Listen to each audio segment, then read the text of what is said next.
Hello everyone, मैं रोशन sir आपका स्वागत करता हूं इंजीनियरिंग मैकेनिक्स के ऑनलाइन क्लास में। आज के सेशन में हम लोग इंजीनियरिंग मैकेनिक्स के सिलेबस को देखेंगे, साथ ही साथ कौन कौन से बुक को फॉलो करना है वो आपको बताएंगे और किस तरह से पढ़ाई करना है जिससे हम इस सब्जेक्ट में बहुत अच्छा कर सकते हैं। ये सब्जेक्ट मैं काफ़ी लंबे समय से पढ़ाते हुए आ रहा हूँ और ये मेरा सब्जेक्ट फेवरेट सब्जेक्ट भी है, तो आपको यहाँ पर खूब मजा आएगा इस सब्जेक्ट को पढ़ने में।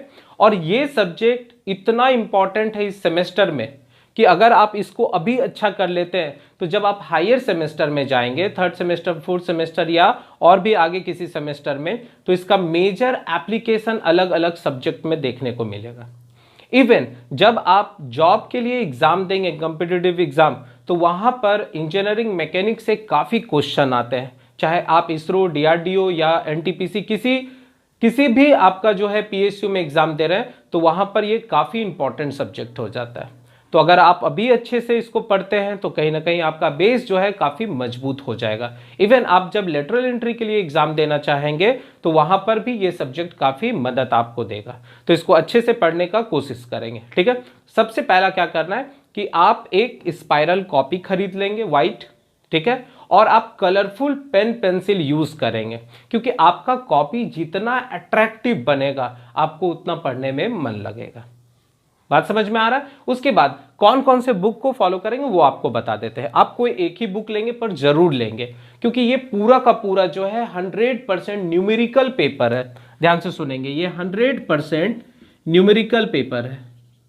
तो न्यूमेरिकल पेपर सिर्फ क्लासेस करने से कभी ठीक नहीं होता है, आपको ज्यादा से ज्यादा मेहनत खुद भी करना पड़ेगा, ठीक है। तो आप कोई भी एक बुक ले लेंगे जो आपको आसान लगेगा। देखिए यहां पर जो बुक है वो आपका है आर.के. बंसल, लक्ष्मी पब्लिकेशन का है, काफी अच्छा बुक है, आप इसको ले सकते हैं। दूसरा जो है आर.एस. खुरमी, एस चांद पब्लिकेशन का है। एस चांद का बुक माना जाता है कि बहुत आसान होता है, तो आप एस चांद पब्लिकेशन का बुक आर.एस. खुरमी ले सकते हैं, ठीक है। मतलब हम ये बुक को आपको रिकमेंड कर सकते हैं। पर इसमें एक प्रॉब्लम क्या है, थोड़ा कैलकुलेशन मिस्टेक है जो आप खुद से भी सुधार सकते हैं। क्लियर एकदम है। दूसरा जो बहुत अच्छा बुक है वो आपका डीएस कुमार है, जो कैटसन पब्लिकेशन का है। आपका जो बुक है उसमें डायरेक्ट आप बोलेंगे इंजीनियरिंग मैकेनिक्स का हमको बुक चाहिए डीएस कुमार, ठीक है। तो ये भी बुक काफी अच्छा है, आप इसको ले सकते हैं, आपके सिलेबस से सारा का सारा चीज मैच करता है। फिर और भी अगर जिस बच्चा को ज्यादा अच्छे अच्छे क्वेश्चन का सिलेक्शन करना है तो वो एस राजशेखरन एंड सुब्रमण्यम का ले सकते हैं, जो विकास पब्लिकेशन का है। ये काफी अच्छे बुक है, बहुत सारे इंजीनियरिंग कॉलेज में, बहुत सारे पॉलिटेक्निक कॉलेज में चलते हैं, इवन आईआईटी सब में भी ये बुक को रिकमेंड किया गया है, ठीक है। तो आप ये भी बुक ले सकते हैं। फिर आर.के. राजपूत जो धनपत राय पब्लिकेशन का है वो भी आप ले सकते हैं, और नहीं तो पूरे सिलेबस के अकॉर्डिंगली जो बुक लिखा गया है वो फाउंडेशन पब्लिकेशन का है, तो आप इसको भी परचेस कर सकते हैं, ठीक है। तो हम ज्यादातर आपको 3 बुक को सजेस्ट करेंगे, आर.एस. खुरमी, डीएस कुमार, नहीं तो फाउंडेशन। इसमें से आप कोई तीनों में से कोई एक बुक जरूर रखेंगे। और साथ ही साथ आप क्या करेंगे, कैलकुलेटर खरीद लेंगे, ठीक है। ये कैसियो का एक कैलकुलेटर होगा, ठीक है, हम ऐसे लिख दे रहे हैं यहां पर, जरूर आप ले लेंगे, ठीक है। कैसियो का कैलकुलेटर होगा FX991 ES+, ठीक है।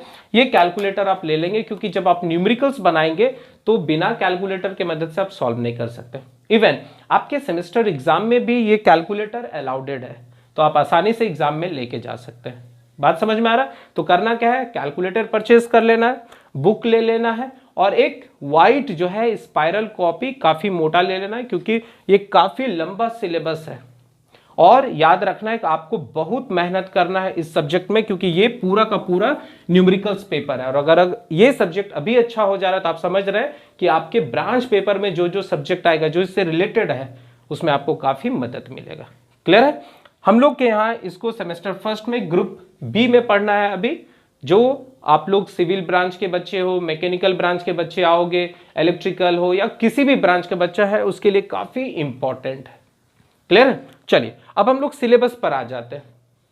तो ये याद रखना है, सिलेबस पढ़ने से पहले ये दिमाग में बैठा लेना कि आपका जो एग्जाम होगा वो 70 मार्क्स का होगा, एक्सटर्नल एग्जाम, ठीक है। मतलब आपको दूसरे कॉलेज में जाके एग्जाम देना है, और इस 70 मार्क्स में आपको 28 मार्क्स लाना है पास मार्क्स, बात समझ में आ रहा है?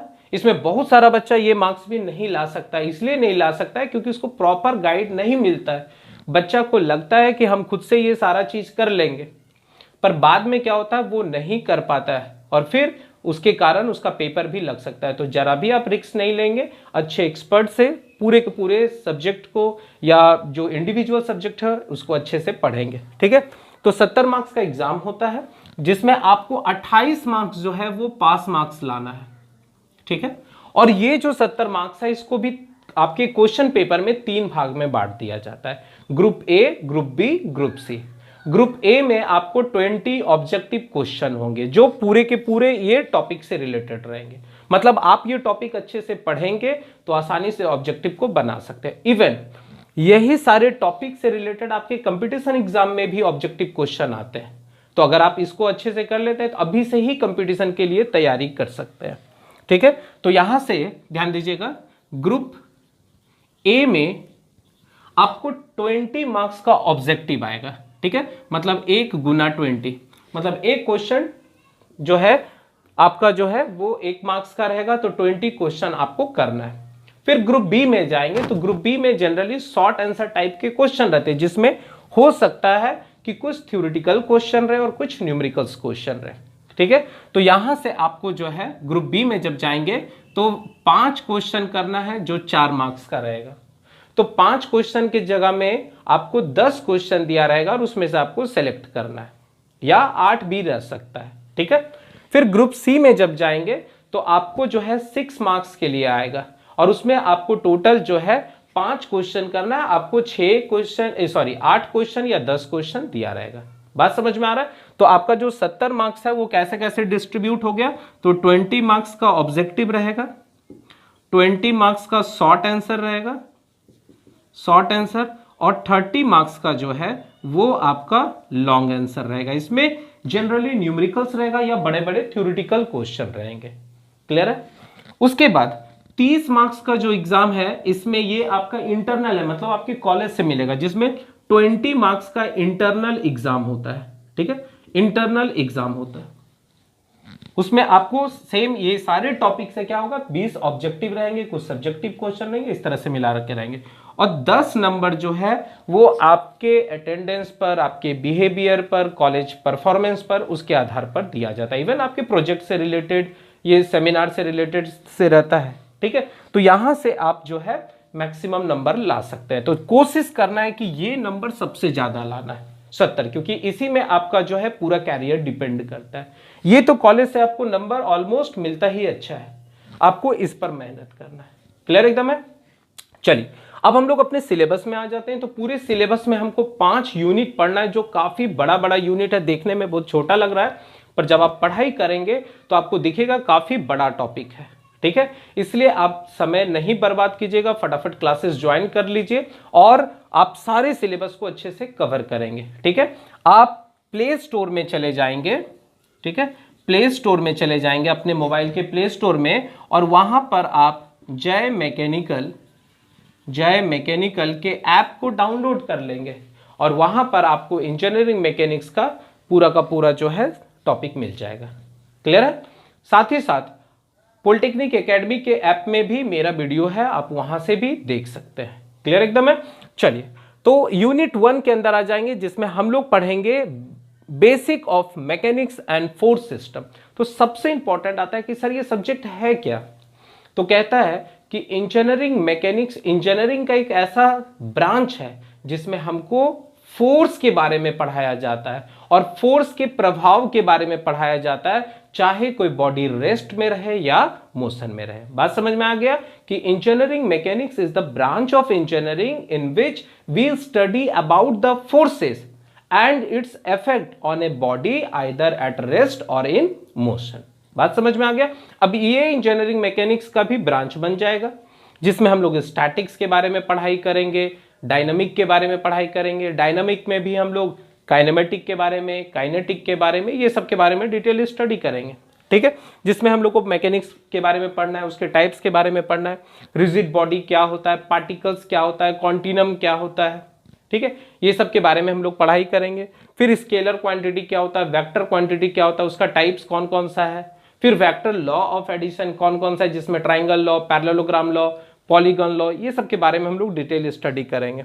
फिर उसी टॉपिक के अंदर आ जाता है फोर्स के बारे में पढ़ना है कि फोर्स क्या होता है, फोर्स का क्या क्या इफेक्ट देखने को मिलता है, उसका क्या क्या कैरेक्टरिस्टिक है वो देखने को मिलेगा। फिर यहां से एक बहुत इंपॉर्टेंट प्रिंसिपल आ जाता है, that is called principle of transmissibility. Principle of transmissibility हमको अच्छे से पढ़ना है क्योंकि ये शॉर्ट आंसर में डायरेक्ट क्वेश्चन आ जाता है। फिर रिजॉल्विंग ऑफ फोर्सेस, हम लोग को रिजोल्यूशन ऑफ फोर्सेस पढ़ना है कि फोर्स को हम कैसे तोड़ सकते हैं। मान लीजिए अगर किसी बॉडी पर बहुत सारा फोर्सेस लगता है, जैसे एग्जांपल से समझा रहे हैं कि मान लीजिए ये बॉडी है और इस पर बहुत सारा एक ही साथ फोर्सेस लग रहा है, तो अगर किसी बॉडी पर एक साथ बहुत सारा फोर्सेस लगे तो उस सारे फोर्सेस के कॉम्बिनेशन को फोर्स सिस्टम कहते हैं। ठीक है, तो हमको ये पता करना है कि एक्स एक्सिस में टोटल कितना फोर्स लग रहा है, वाई एक्सिस में कितना फोर्स लग रहा है, और सारे फोर्स को हटा के अगर कोई सिंगल फोर्स लेके आते हैं तो उसको हम लोग रिजल्टेंट फोर्स कहते हैं, और रिजल्टेंट को अगर कोई रोकने वाला फोर्स होता है तो उसको इक्विवेलेंट फोर्स कहते हैं। तो ये सब के बारे में हम लोग डिटेल स्टडी करेंगे। ठीक है, फिर इस पर बेस्ड बहुत सारा न्यूमेरिकल्स है। नेक्स्ट जब यूनिट आ जाएंगे, नेक्स्ट यूनिट के अंदर हम लोग को इक्विलिब्रियम पढ़ना है। इक्विलिब्रियम का मतलब हो रहा है कि अगर किसी बॉडी पर बहुत सारा फोर्सेस लग रहा है और सारे फोर्सेस का जो इफेक्ट है वो बैलेंस हो, जीरो हो जाए, तो हम कहेंगे कि वो बॉडी इक्विलिब्रियम स्टेट में है।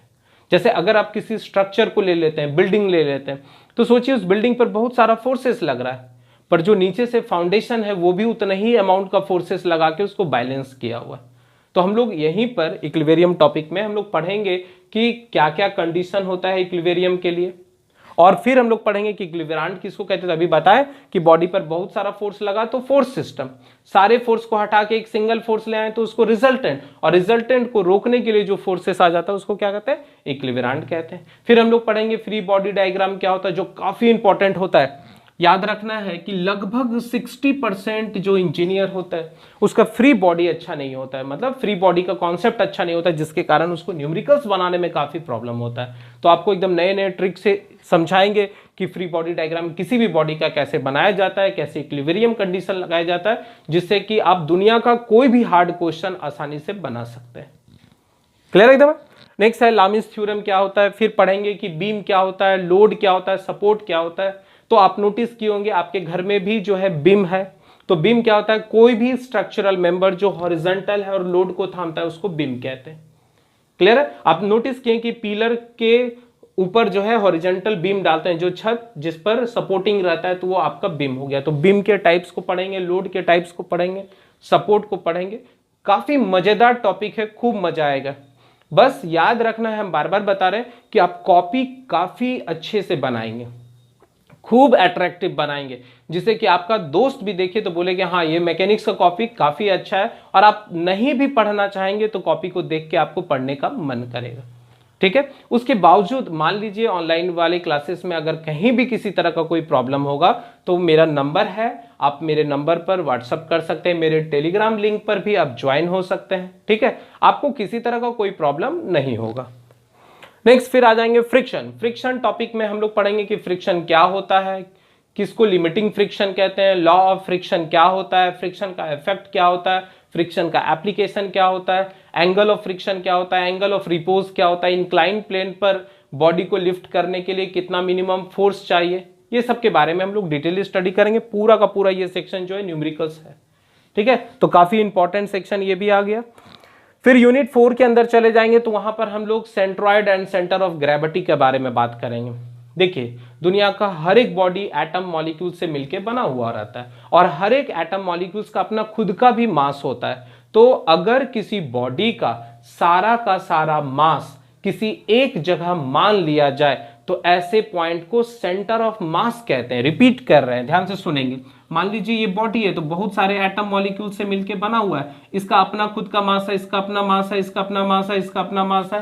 तो अगर किसी बॉडी का सारा मास किसी एक जगह मान लिया जाए तो उस पॉइंट को सेंटर ऑफ मास कहते हैं, और अगर अर्थ उसी पॉइंट से बॉडी को अपनी ओर खींचता है तो उसको सेंटर ऑफ ग्रेविटी कहते हैं। क्लियर एकदम हो गया। और सेंट्रॉइड होता क्या है, तो कोई भी बॉडी जो है वो छोटे छोटे एटम मॉलिक्यूल से मिलकर बना हुआ रहता है और उसका अपना खुद का एरिया होता है।